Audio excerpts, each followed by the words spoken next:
모임에 나갔다 오면 왜 이렇게 공허할까요? 분명 웃고 떠들었는데 집에 돌아오면 마음이 더 무겁습니다. 나이 들수록 모임이 불편해지는 이유, 오늘 그 이야기를 해보려 합니다. 은퇴 후에도 모임은 계속됩니다. 사람은 많은데 이상하게 말이 줄어듭니다. 웃고는 있지만 마음은 점점 멀어집니다. 왜 이런 일이 생길까요? 10년 넘게 이어온 동창 모임이 있었습니다. 한 달에 한 번 빠지지 않고 나가던 자리였습니다. 처음에는 반가웠습니다. 옛 이야기만으로도 시간이 갔습니다. 학창 시절 이야기, 첫 직장 이야기, 연애 실패담까지 웃으며 나눌 수 있었습니다. 그때는 모두가 비슷했습니다. 월급도 집도 형편도 크게 다르지 않았습니다. 누가 더 잘 나가고 누가 뒤처졌는지 그런 걸 따질 필요가 없었습니다. 하지만 어느 순간부터 식탁 위의 대화가 조금씩 달라졌습니다. 누군가는 해외여행 사진을 보여주기 시작했습니다. 이번엔 유럽을 3주 동안 다녀왔어. 누군가는 아들의 승진 이야기를 꺼냅니다. 우리 아들이 이번에 부장이 됐어. 대기업이라 연봉도 괜찮더라고. 누군가는 건강검진 결과를 비교하듯 이야기합니다. 나는 수치가 다 정상이야. 요즘 골프 치러 다니니까 건강해진 것 같아. 그날 집으로 돌아오는 길에 한 친구는 혼잣말처럼 말했습니다. 다음 달엔 그냥 쉬어야겠다. 사람은 많았지만 마음이 놓이지 않았던 하루였습니다. 웃고 떠들었지만 속으로는 자꾸만 비교하게 되었습니다. 내 형편, 내 자식, 내 건강. 말하지 않아도 머릿속에서는 계속 비교가 이어졌습니다. 집에 돌아와서도 기분이 개운하지 않았습니다. 나만 이런가 하는 생각이 들었습니다. 나이 들수록 모임이 불편해지는 이유는 단순히 성격이 변해서가 아닙니다. 조용히 쌓여온 격차와 비교가 마음을 무겁게 만들기 때문입니다. 이제부터 그 이유를 하나씩 들여다보겠습니다. 젊을 때는 정말 비슷했습니다. 같은 학교를 나왔고 비슷한 시기에 직장을 구했고 비슷한 월급을 받았습니다. 결혼도 비슷한 시기에 했고 아이도 비슷한 나이에 낳았습니다. 집도 전세로 시작했고 차도 소형차를 샀습니다. 형편이 비슷하니 대화도 편했습니다. 요즘 월급으로 생활하기 힘들지. 그러게 애들 학원비 내고 나면 남는 게 없어. 서로 공감하고 위로할 수 있었습니다. 하지만 시간이 지나면서 상황이 달라지기 시작했습니다. 누군가는 사업을 시작했고 운 좋게 성공했습니다. 누군가는 부동산 투자를 잘해서 집값이 몇 배로 올랐습니다. 누군가는 회사에서 임원까지 올라갔고 퇴직금도 많이 받았습니다. 반면에 누군가는 아직 대출을 갚고 있습니다. 누군가는 사업 실패로 빚을 졌습니다. 누군가는 자녀 교육비와 결혼 비용으로 노후 자금을 다 썼습니다. 이제 모임에 나가면 경제 격차가 눈에 보이기 시작합니다. 식당을 고르는 순간에도 보이지 않는 신경전이 시작됩니다. 여기 어때? 분위기 좋고 음식도 괜찮던데. 여긴 좀 비싸지 않나? 다른 데 가는 게 어떨까? 이 정도는 괜찮지 뭐. 가끔은 좀 좋은 데서 먹어야지. 누군가는 부담스러워하고 누군가는 대수롭지 않게 생각합니다. 그 차이가 느껴집니다. 식사를 하면서도 마찬가지입니다. 누군가는 비싼 와인을 주문합니다. 오늘은 내가 살게. 좋은 거 마시자. 호의로 하는 말이지만 듣는 사람은 부담스럽습니다. 다음번에 자기가 살 차례가 오면 같은 수준으로 대접해야 할 것 같습니다. 하지만 솔직히 그럴 형편이 안 됩니다. 그래서 점점 모임이 부담스러워집니다. 경제 격차는 말을 하지 않아도 느껴집니다. 입고 있는 옷, 타고 온 차, 여행 이야기, 손주 선물 이야기, 모든 것에서 차이가 드러납니다. 그 차이가 반복되면 자연스럽게 발걸음이 무거워집니다. 나만 형편이 안 좋은 건가 하는 생각이 듭니다. 물론 친구들은 악의가 없습니다. 자랑하려는 것도 아니고 비교하려는 것도 아닙니다. 그냥 자연스럽게 자기 이야기를 하는 것뿐입니다. 하지만 듣는 사람 입장에서는 다르게 느껴질 수 있습니다. 나는 왜 이렇게 살았을까 하는 자책감이 들기도 합니다.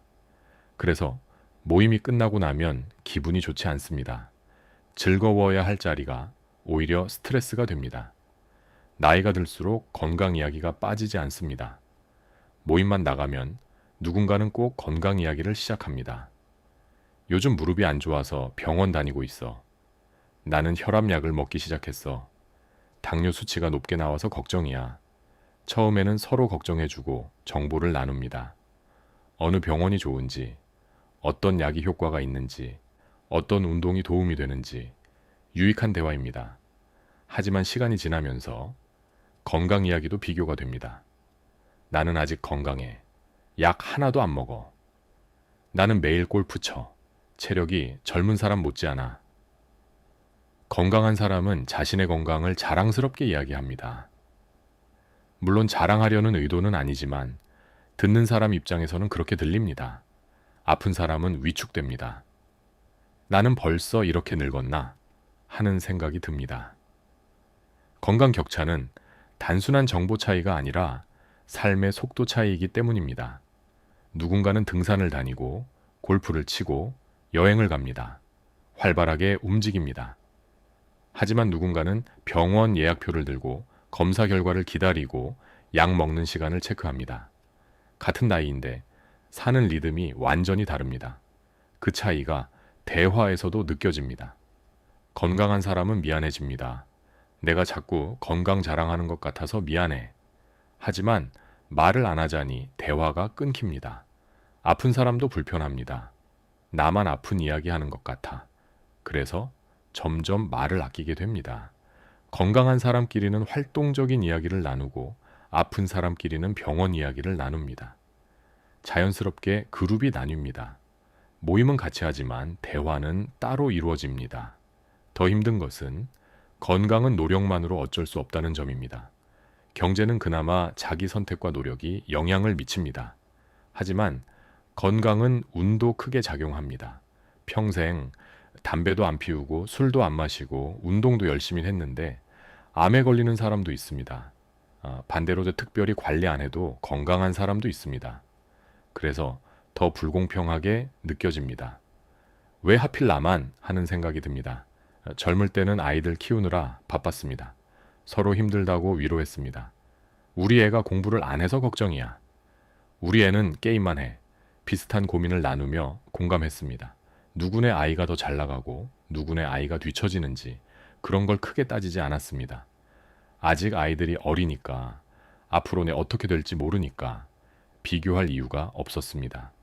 하지만 자식이 성인이 되면 대화의 결이 완전히 달라집니다. 어디에 취직했는지가 중요해집니다. 우리 아들이 대기업에 들어갔어. 우리 딸이 공무원 시험에 붙었어. 취직만 해도 다행인데 어디에 취직했는지로 또 비교가 됩니다. 대기업과 중소기업, 정규직과 비정규직, 연봉 차이, 모든 것이 비교 대상이 됩니다. 결혼 이야기도 마찬가지입니다. 우리 사위가 의사야. 우리 며느리는 대학 교수야. 사위와 며느리의 직업, 학벌, 집안 배경까지 은근히 비교가 됩니다. 물론 직접적으로 비교하지는 않습니다. 그냥 자연스럽게 이야기하는 것처럼 보입니다. 하지만 듣는 사람은 다르게 느낍니다. 우리 애는 아직 결혼도 못했는데, 우리 사위는 직장이 불안정한데 속으로 비교하게 됩니다. 집 이야기도 나옵니다. 우리 아들이 이번에 아파트를 샀어. 서울에 30평대야. 우리는 전세 사는데 보증금 올려달라고 해서 고민이야. 자식이 집을 샀다는 것은 경제력이 있다는 뜻입니다. 반대로 전세도 구하기 힘들다는 것은 어렵다는 뜻입니다. 그 차이가 부모의 자존심과도 연결됩니다. 손주 이야기도 빠지지 않습니다. 우리 손주가 벌써 영어 유치원 다녀. 우리 손주는 피아노 학원에 미술 학원까지 다녀. 바쁜 거 있지. 손주 교육에 얼마나 투자하는지가 은근히 드러납니다. 그것도 결국 경제력의 차이입니다. 손주에게 뭘 사줬는지, 어디 여행을 보냈는지 모든 것이 비교 대상이 됩니다. 자식 자랑은 자연스러운 이야기입니다. 부모라면 누구나 자식이 자랑스럽습니다. 하지만 듣는 사람의 상황에 따라 그 말은 부담이 되기도 합니다. 우리 아이는 아직 취직도 못했는데, 결혼도 못했는데 친구는 자식 자랑을 늘어놓습니다. 기분이 좋을 리 없습니다. 말하지 않아도 마음속에서는 비교가 시작됩니다. 내가 뭘 잘못했나? 교육을 잘못 시켰나? 자책하게 됩니다. 그 비교 스트레스가 모임을 피하고 싶게 만듭니다. 자식 이야기가 나올 때마다 움츠러듭니다. 말을 아끼게 됩니다. 우리 애는 그냥 평범하게 살아 라고만 말하고 더 이상 이야기하지 않습니다. 그러면 대화에서 소외됩니다.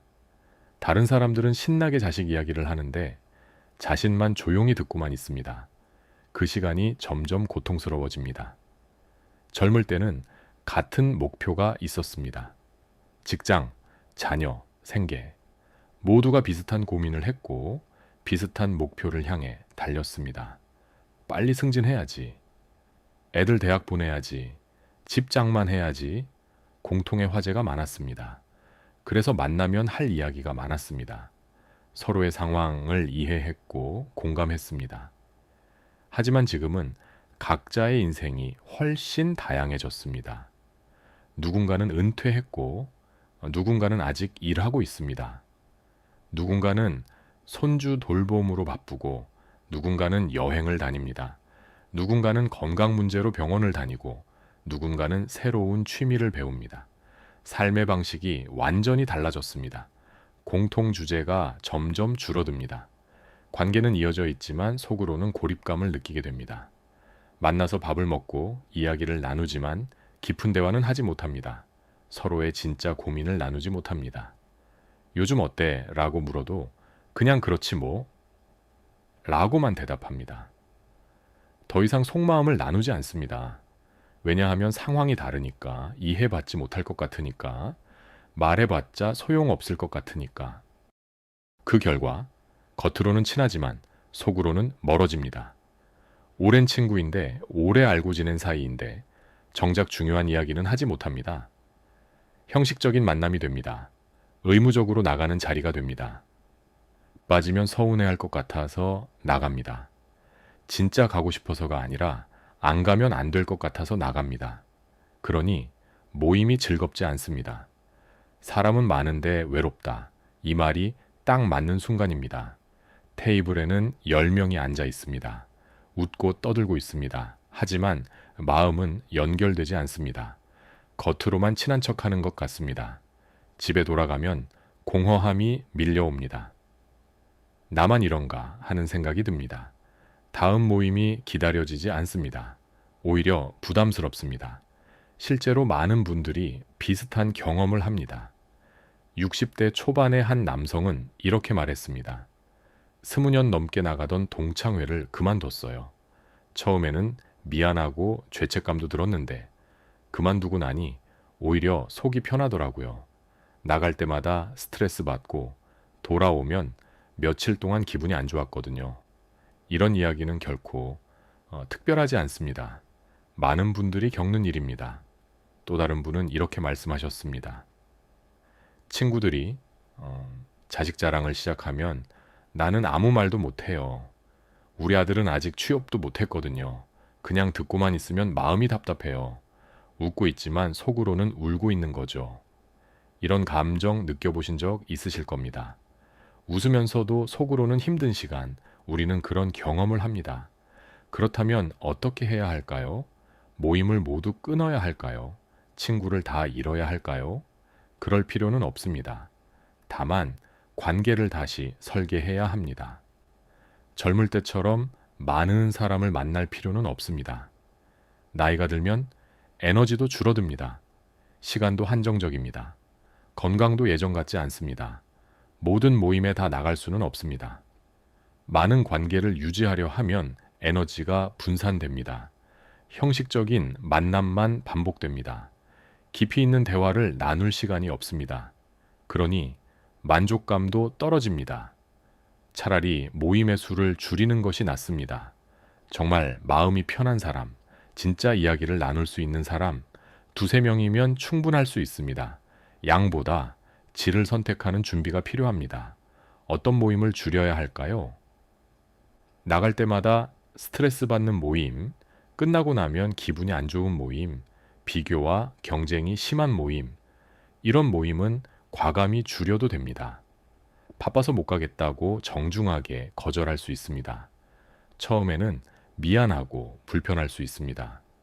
하지만 시간이 지나면 오히려 마음이 편해집니다. 반대로 유지해야 할 모임도 있습니다. 만나고 나면 기분이 좋은 모임, 편하게 대화할 수 있는 모임, 서로를 있는 그대로 받아들이는 모임. 이런 모임은 소중히 지켜야 합니다. 비록 자주 만나지 못해도 한 번 만날 때 깊이 있게 대화를 나눕니다. 그것이 훨씬 의미 있습니다. 자식 이야기나 재산 이야기가 길어질 때 부드럽게 다른 주제로 넘겨보시기 바랍니다. 그 이야기는 이제 그만하고 요즘 뭐 재밌는 거 있어? 이렇게 자연스럽게 화제를 바꿀 수 있습니다. 여행지, 취미, 책, 건강관리 방법처럼 경쟁이 아닌 공유가 가능한 주제가 좋습니다. 너 요즘 어디 여행 갔어? 취미로 뭐 하고 있어? 요즘 읽은 책 중에 재밌는 거 있어? 이런 질문들은 비교가 아니라 관심을 나타냅니다. 대화의 방향을 조금만 바꿔도 분위기는 달라질 수 있습니다. 자식 자랑 대신 자기 자신의 이야기를 나눕니다. 나 요즘 그림 배우고 있어. 처음엔 어려웠는데 점점 재밌어져. 나 요즘 매일 아침 산책해. 기분이 정말 좋아. 자기 자신에게 집중하는 이야기는 비교 스트레스가 적습니다.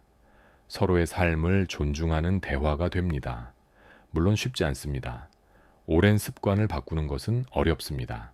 자식 이야기, 재산 이야기, 건강 이야기는 자연스럽게 나옵니다. 하지만 조금씩 시도해 보시기 바랍니다. 한 번에 바뀌지 않아도 괜찮습니다. 천천히 조금씩 대화의 방향을 바꿔갑니다. 그러다 보면 모임의 분위기도 조금씩 달라질 수 있습니다. 경제 격차가 불편하다면 억지로 맞추려 하지 않아도 됩니다. 나는 이 정도가 편하다고 차분히 말해보는 것도 한 방법입니다. 나는 비싼 음식보다 편한 분식집이 좋아. 나는 요즘 검소하게 살려고 노력 중이야. 솔직하게 자기 상황을 말하면 오히려 편해집니다. 친구들도 이해합니다. 진짜 친구라면 형편을 따지지 않습니다. 함께 있는 것만으로도 좋아합니다. 비싼 식당이 아니어도 더치페이를 해도 관계는 유지됩니다. 관계는 돈으로 유지되는 것이 아니라 마음으로 유지되는 것입니다. 솔직함 위에서 오래 갑니다.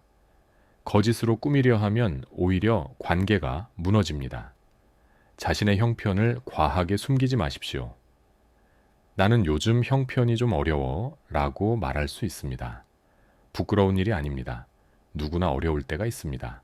오히려 솔직하게 말하면 친구들이 배려해 줍니다. 부담스럽지 않은 곳으로 가자고 제안해 줍니다. 진짜 우정은 그럴 때 드러납니다. 요란한 단체 모임보다 산책 한 번, 차 한 잔이 더 편할 수 있습니다. 조용한 관계를 선택해 보시기 바랍니다. 여럿이 모이면 대화가 산만해집니다. 시끄럽고 정신없습니다. 깊은 이야기를 나누기 어렵습니다. 하지만 둘이서 만나면 차분하게 대화할 수 있습니다. 서로의 이야기를 경청할 수 있습니다. 조용한 관계는 비교가 줄어듭니다. 다른 사람 눈치 볼 필요가 없습니다. 자랑할 필요도 숨길 필요도 없습니다. 편하게 있는 그대로 이야기할 수 있습니다. 요즘 힘들어. 나도 그래. 이런 소박한 대화만으로도 위로가 됩니다. 말이 적어도 마음이 편안하면 충분합니다. 침묵도 불편하지 않습니다. 함께 걷기만 해도 좋습니다. 혼자 산책하는 것도 좋지만 친구와 함께 걷는 것도 좋습니다. 말없이 나란히 걷다가 가끔 한마디씩 주고받습니다. 날씨 좋다. 그러게, 이런 소소한 대화가 오히려 마음을 편하게 합니다. 복잡한 대화, 비교하는 대화보다 이런 조용한 시간이 더 소중할 수 있습니다. 예전의 모임은 외로움을 달래기 위한 자리였습니다. 퇴직하고 자식들 독립하고 혼자 있는 시간이 많아지니까 사람이 그리웠습니다. 그래서 모임에 나갔습니다. 사람들과 어울리고 대화하고 웃고 싶었습니다. 외로움을 잊고 싶었습니다. 하지만 지금은 의무처럼 나가고 있지는 않은지 스스로에게 물어볼 필요가 있습니다. 빠지면 안 될 것 같아서 나가는 건 아닌지, 친구들이 서운해할까봐 나가는 건 아닌지, 진짜 내가 원해서 나가는 건지 생각해 봐야 합니다. 관계는 유지하는 것이 목적이 아니라 편안함을 나누는 것이 목적입니다. 의무감으로 나가는 모임은 즐겁지 않습니다. 오히려 스트레스가 됩니다. 억지로 웃고, 억지로 대화하고, 억지로 시간을 보냅니다. 그러고 나면 집에 돌아와서 피곤합니다. 왜 나갔을까 하는 후회가 듭니다. 그런 모임이라면 과감히 줄여도 됩니다. 미안해할 필요 없습니다. 내 삶이 더 중요합니다. 진짜 가고 싶은 모임만 나가면 됩니다. 만나고 싶은 사람만 만나면 됩니다. 그것이 더 건강한 관계입니다. 억지로 유지하는 관계는 언젠가 무너집니다. 진심으로 유지하는 관계만 오래 갑니다. 모임의 의미를 다시 생각해 보십시오. 내게 이 모임이 주는 것은 무엇인가? 위로인가? 스트레스인가? 편안함인가? 부담인가? 솔직하게 답해 보시기 바랍니다. 어떤 분은 이렇게 실천하셨습니다. 저는 요즘 친구를 한 명씩 따로 만나요. 여럿이 모이면 시끄럽고 정신없는데 둘이서 만나면 훨씬 편해요. 진짜 하고 싶은 이야기를 할 수 있어요. 예전엔 한 달에 3번씩 단체 모임 나갔는데 이제는 한 달에 한두 번 친한 친구 한 명씩만 만나요. 횟수는 줄었지만 만족도는 훨씬 높아졌어요. 이런 변화, 작아 보이지만 삶의 질을 크게 바꿉니다. 모임이 불편해졌다는 것은 이제 관계를 정리할 시기가 왔다는 신호일지도 모릅니다. 나쁜 신호가 아닙니다. 필요한 신호입니다. 내 삶을 돌아보고 내게 진짜 필요한 관계가 무엇인지 생각해 볼 시간입니다. 억지로 버틸 필요는 없습니다. 불편한 관계를 억지로 유지하는 것은 내게도 상대에게도 좋지 않습니다. 천천히 다시 설계해 보시기 바랍니다. 관계를 정리하는 것은 차가운 일이 아닙니다. 오히려 현명한 선택입니다. 한정된 시간과 에너지를 진짜 소중한 사람들에게 쓰는 것입니다. 모든 사람에게 좋은 사람이 되려고 하지 마십시오. 그것은 불가능합니다. 몇 사람에게라도 진짜 좋은 친구가 되는 것, 그것이 더 의미 있습니다. 나이 들수록 모임이 불편해지는 이유는 우리가 예민해져서가 아닙니다. 삶의 조건이 달라졌기 때문입니다. 경제 격차, 건강 격차, 자식 자랑, 그리고 그 속에서 생기는 비교 스트레스. 이 모든 것이 조용히 마음을 지치게 합니다. 젊을 때는 비슷했지만 이제는 다릅니다. 그 차이를 인정해야 합니다. 억지로 예전처럼 지낼 수는 없습니다. 모임을 줄이고 진짜 친구를 찾고 조용한 시간을 즐기십시오. 그 과정에서 당신의 마음은 조금 더 가벼워질 수 있습니다. 혼자 있어도 외롭지 않고 사람을 만나도 편안한 그런 관계를 만들어 가시기 바랍니다. 나이 들어가는 것은 잃어가는 것이 아니라 진짜 중요한 것을 찾아가는 과정입니다. 관계도 마찬가지입니다. 많은 관계를 잃는 것이 아니라 진짜 관계를 찾아가는 것입니다. 혼자만의 시간도 소중합니다. 모임에 나가지 않는다고 해서 외로운 것은 아닙니다. 오히려 혼자 있을 때 진짜 나를 만날 수 있습니다. 조용히 산책하고 책을 읽고 음악을 듣고 생각에 잠길 수 있습니다. 이런 시간들이 마음을 치유합니다. 사람들 사이에서 받은 상처를 혼자만의 시간이 어루만져 줍니다. 어떤 분은 이렇게 말했습니다. 모임 그만두고 나서 처음엔 좀 허전했어요. 근데 점점 익숙해지더라고요. 이제는 혼자 있는 시간이 더 좋아요. 아무 눈치 안 보고 내가 하고 싶은 대로 할 수 있잖아요. 모임 나갔다 오면 피곤했는데 이제는 그런 필요가 없어요. 혼자만의 시간을 두려워하지 마십시오. 그 시간이 오히려 당신을 더 강하게 만들 수 있습니다. 그 과정을 두려워하지 마십시오. 천천히, 자신의 속도로 가시면 됩니다. 다른 사람들이 뭐라고 하든 상관없습니다. 내 삶은 내가 선택하는 것입니다. 모임에 나가고 안 나가고도 내 선택입니다. 누구의 눈치를 볼 필요가 없습니다. 내가 편안한 것이 가장 중요합니다.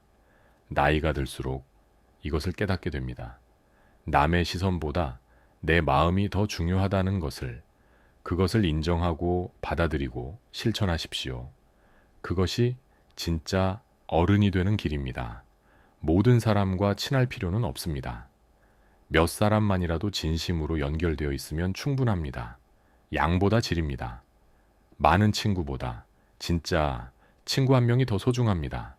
오늘 이 이야기가 모임이 불편했던 당신의 마음을 조금이라도 편하게 해드렸으면 합니다. 억지로 웃지 않아도 괜찮습니다.